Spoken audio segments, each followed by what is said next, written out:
আন-নিফাকু feel ঈমান, ঈমানের ভিতরে নিফাকি ডুববে এইভাবে, আল্লাহর খেয়ে আল্লাহর পরে নাফরমানি করবে।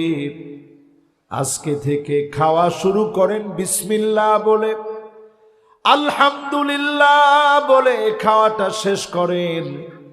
সব সময় আল্লাহর কৃতজ্ঞতা আদায় করেন।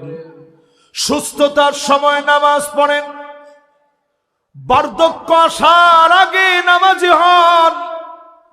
সুম্মা নুআম্মিরুহু নুনাক্কিসু ফিল খালক, সৃষ্টির ভিতরে একদিন দুর্বলতা চলে আসবে, হাড় গুড়গুলা নরম হয়ে যাবে। বয়স বাড়ার সঙ্গে সঙ্গে সব অর্গানগুলা দুর্বল হয়ে যাবে। এই বয়স আসার আগে নিজের আপনি আল্লাহর ইবাদতের দিকে দেখেন।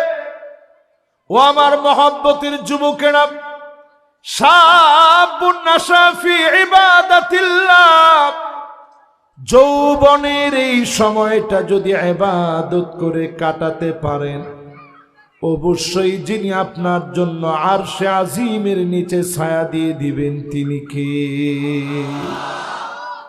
জীবনের বয়সগুলো একটু চিন্তা করেন। একটা বয়স থাকে সবিয়ুন, শব্দটি আরবি, অর্থ হচ্ছে মায়ের পেট থেকে পড়ার পরে 10 বছর পর্যন্ত সময়টাকে বলে সবিয়ুন।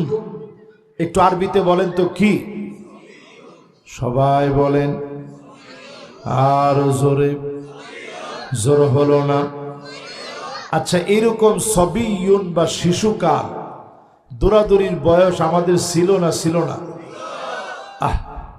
মাঝে মাঝে এখন মনে হয় আহারে যদি ওই বয়সে ফিরে যেতে পারতাম। আর সম্ভব? সম্ভব না।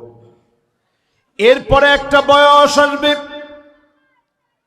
গোলামুন, 10 থেকে নিয়ে 15 বছর।